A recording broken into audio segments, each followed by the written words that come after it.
नमस्ते, मैं सुलता महाराणा आप सबका स्वागत करती हूँ मेरे YouTube channel SM education the educational platform पर। आज हम MST1 हिंदी काव्य के सगुण काव्य महत्वपूर्ण प्रश्न को विचार करेंगे। तो प्रश्न की ओर चलते हैं। आज का प्रश्न है, प्रश्न से पहले कुछ महत्वपूर्ण बातें वो आपको आप तक पहुंचाना चाहती हूँ कि जो नॉट सब्सक्राइब्ड है वो 74.9% है।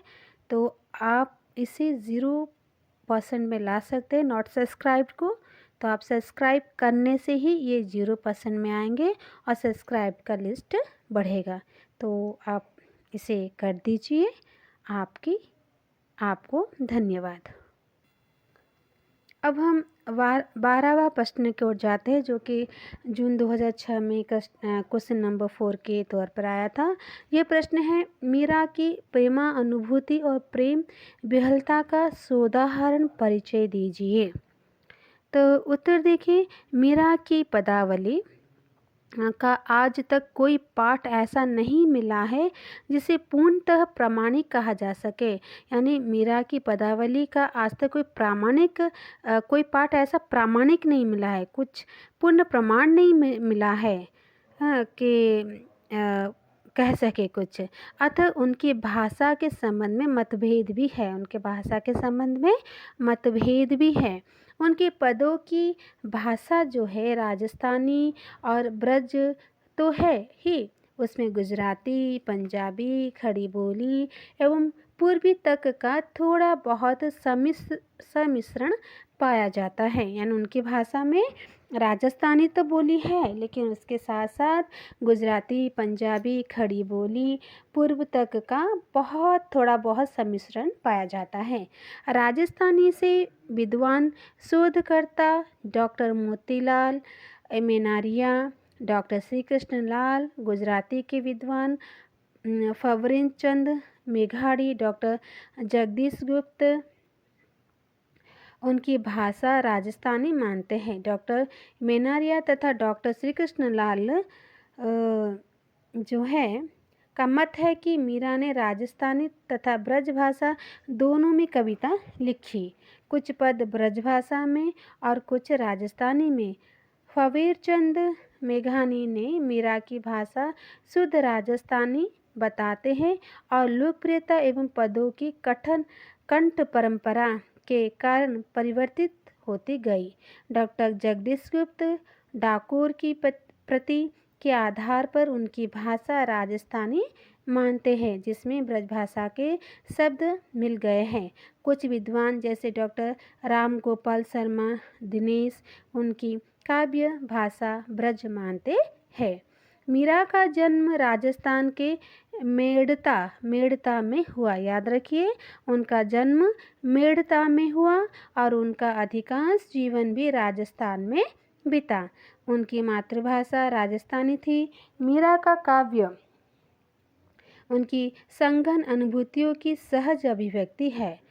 उन्होंने कविता लिखने के लिए, कवि का यश पाने के लिए अपने पदों की रचना नहीं की। उनकी काव्य साधना के पीछे कोई प्रयास नहीं है। उनकी वाणी सहज स्वाभाविक गति से जल के निर्मल धारा की तरह प्रवाहित होती है। जो भाषा जिस समय उमड़ा उसे उसी क्षण अभिव्यक्त कर दिया और कंठ से निकली वाणी वह वाणी ही पद बन गई। अपने उपन्यास और उपायस का ध्यान करते ही अथवा उनकी मूर्ति के सम्मुख उपास्य की मुद्रा में अथवा साधु संतों के समाज में गाते हुए जो भी पद उनके मुख से निकले वे ही कविता बन गए।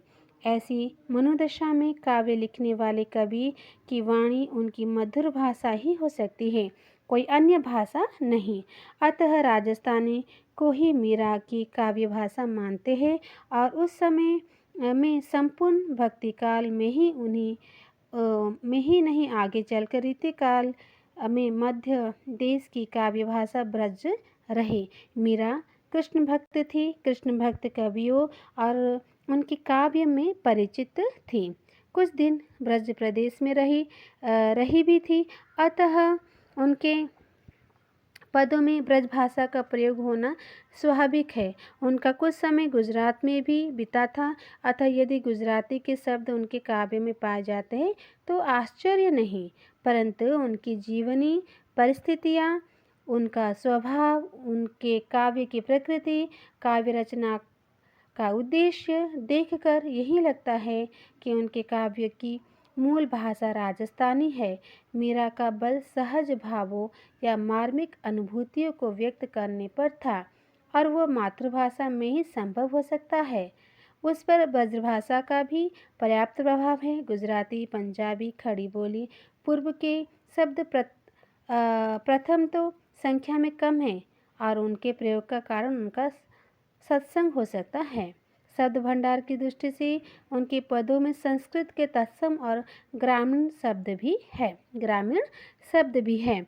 सुभग, शीतल, कमल, कोमल, विधि, ज्वाला, हरण तद्भव ही है। परसे, शीतल, कूड़ो, किन्हे, शरण, लीने, पावेली, राखेली, पपैया, थारा।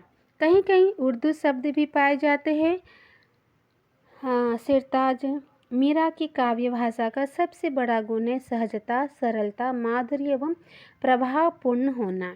इसका एक कारण तो यह है कि उनका संपूर्ण काव्य आत्मवेदना है। उसमें निजी भावों की तीव्र अनुभूति की अभिव्यक्ति है। जहाँ सुर के काव्य में कवि और कृष्ण के बीच गोपियाँ हैं, वहाँ मीरा और कृष्ण का संबंध सीधा और प्रत्यक्ष है। दूसरा कारण यह है कि उन्होंने काव्य रचना के लिए कविता नहीं लिखी, अतः उनकी सृजन प्रक्रिया के पीछे आयास, पांडित्य प्रदर्शन या चमत्कारपूर्ण कथन की प्रवृत्ति नहीं है। तीसरा कारण है उनके जीवन से उनकी गहरी निकटता, अतः उनकी भाषा अकृत्रिम आडंबर से पूर्णतः मुक्त है। उनकी भाषा का स्रोत लोक वर्णन है। अपने राग और विराग दोनों को व्यक्त करने के लिए उन्हें लोक प्रचलित भाषा का प्रयोग किया है, अतः उनकी भाषा सहज, सादी, मार्मिक है। प्रिय के द्वारा वचन न निभाने और उसके कारण होने वाली पीड़ा का वर्णन बड़ी सहज भाषा में किया है। यानी मीरा जो कविता करती थी, जो काव्य खंड लिखती थी, जो पंक्तियाँ लिखती थी, वो अपने नाम के लिए नहीं लिखती थी।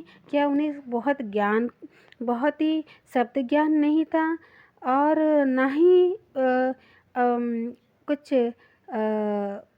अपनी प्रशंसा के लिए करती थी। बस वो अपने जीवन की गहराई और लोक जीवन से उनकी गहराई जो थी, निकटता थी, उसके लिए करती थी। उसमें कोई कृत्रिम नहीं था, आडंबर भी नहीं था, वो दिखावा नहीं करती थी, बस उसे वर्णन करती थी। तो आशन कह गया, अजान आया, कर महारे कोल गया, रावणा पाणा, सुध बुध सब बिसराया, कोई महारे प्राण जिया। कृष्ण के प्रति अपना अनन्य प्रेम भी इसी सहज स्वाभाविक भाषा में व्यक्त किया गया है। मेरे तो गिरधर गोपाल दूसरो न कोई, जाके सिर मोर मुकुट मेरा पति सोई। अपनी प्रियतम के रूप सौंदर्य का मन पर पड़ने वाला प्रभाव का वर्णन भी सरल सहज रूप में किया गया है। आली री मेरी नैना बान परी, चित चढ़ी मेरी माधुरी मूर्ति, उर बिच आन गढ़ी।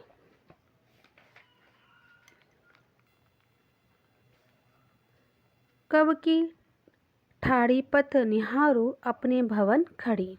मीरा जानती है कि भाषा भावना रूपिणी होने पर ही सशक्त और संप्रेषणीय होती है, अतः विभिन्न प्रसंगों में उनकी भाषा का तेवर बदलता रहता है।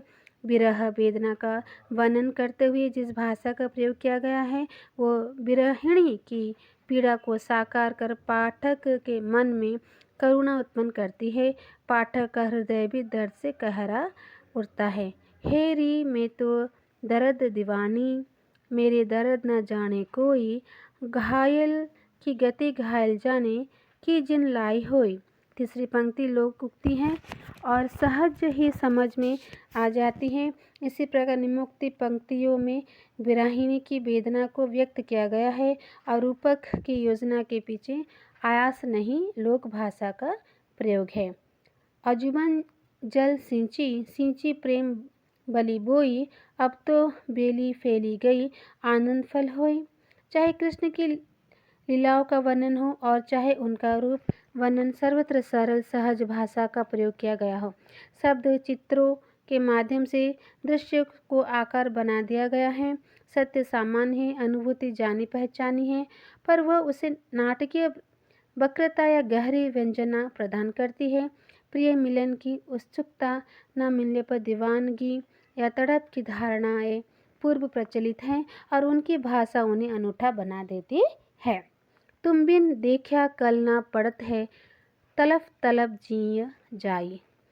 जहाँ कोमल स्निग्ध भावों और प्रणयानुभूति का वर्णन करना होता है, वहाँ भ्रषण माधुर्य गुण संपन्न प्रवाहपूर्ण भाषा का प्रयोग करती है, और जहाँ पुरुष भावों का वर्णन करना होता है, वहाँ भाषा का तेवर तिरस्कारपूर्ण होता है।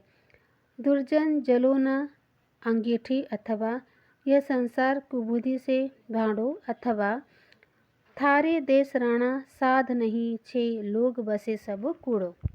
आत्मनिवेदन, विनय तथा आर्तपूर्वक में उनकी भाषा का रूप अन्य भक्ति कवियों के समान है। यहाँ रूपक अलंकार भी है। यही विधि भक्ति कैसे होए, मन को मेल हिय ते न छूटी। दियो तिलक सिर धोए, काम कुकुर लोभ चोरी, बांधी मोह चंडाल, क्रोध कसाए रहत घर में, कैसे मिले गोपाल। इन पंक्तियों को पढ़कर सूरदास का प्रसिद्ध पद याद आता है। अब हो नाच्यो बहुत गोपाल, काम कूद को पिहरी चोलन कंठ विषय की माल। मीरा की चित्र स्थिर ही नहीं गतिशील है। कृष्ण रूप राशि का वर्णन यदि स्थिर चित्र का उदाहरण है, तो उनकी गति और मुद्रा के चित्र गतिशील है। महा ठाड़ी घर पणे, मोहन निकलिया आए, बदन चंद परगासता, मंद मंद मुस्कुराए। अथवा गहे ध्रुम डारी, कदम के ठाड़ो मुद मुस्काए, महारी और हंसो। वर्षा ऋतु के वर्णन में जहाँ एक और वर्षा का चाक्षुष एवं ध्वनि बिंब मन को मुग्ध करता है, तो दूसरी ओर उसके उद्दीपनकारी प्रभाव का भी संकेत देता है। झुकी आई बदरिया सावन की मन भावना की, सावन में उम गयो मेरे मनवा, भनक सुनी हरि आवन की, उमड़ी घुमड़ी चहु दिसी, सियायो दामिनी दमकी, झर लावन की, ननी ननी बूंद मेघन बरसे, शीतल पवन सुहावन की। मीरा की भाषा में लोक भाषा के प्रयोग के कारण नाद सौंदर्य संगीत का माधुर्य स्व आ गया है। नाना ऋतुओं, तीज त्योहार, पर्व उत्सव, पशु पक्षी आदि अनूठे ध्वनि सौंदर्य का विधान करते हैं। दादुर मोर पपीहा के स्वर, वर्षा की रिमझिम बूंदें, मेघों का गर्जन, दामिनी का तड़कना, सब में ध्वनि बिंब देखा जा सकता है। मीरा ने शब्दों को अपनी भावनाओं के अनुरूप तराशा भी है, उनके प्रचलित रूप से भिन्न रूप दिया है। इससे कविता में संगीत की माधुरी भी आई है। लोक तत्व के कारण भाषिक सौंदर्य बढ़ा है तथा अर्थ गांभीर्य भी आया है। इस तरह से शब्द खंडित या विकृत न होकर अधिक काव्यात्मक और सटीक हो गया है।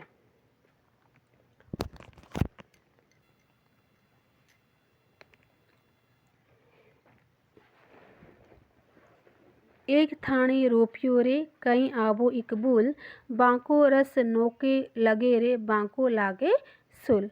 इस प्रकार मीरा की भाषा सहज सरल लोक भाषा से संपृक्त होते हुए भी नाटकीय माधुर्य चित्र विधान करने के कारण भावों की सूक्ष्मता को उजागर करने में पूर्ण समर्थ है।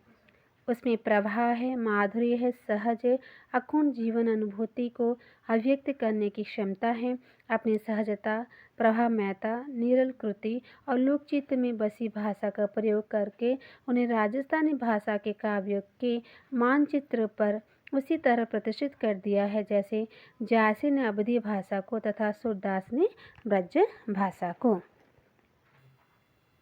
इस तरह से यह प्रश्न का उत्तर यहाँ पर समाप्त होता है। आपने प्रश्न जाना होगा मीरा की प्रेमानुभूति और प्रेम विहलता को का साधारण परिचय दीजिए। तो इसे आप बार बार सुनिए, पढ़िए, याद रखिए। और परीक्षा तो आपके फरवरी 8 में हो रहा है, तो इसके लिए बहुत अच्छे से तैयारी कीजिए। तो वीडियो को लाइक एंड शेयर कीजिए, अपने दोस्तों के साथ भी इसे साझा कीजिए कि वो भी पढ़ सके इसे। और चैनल को सब्सक्राइब कीजिए, बेल आइकन को प्रेस कीजिए और नई वीडियो की नोटिफिकेशन आप पा सकते हैं। तो यहाँ पर मैं इसे समाप्त करती हूँ। धन्यवाद, नमस्ते।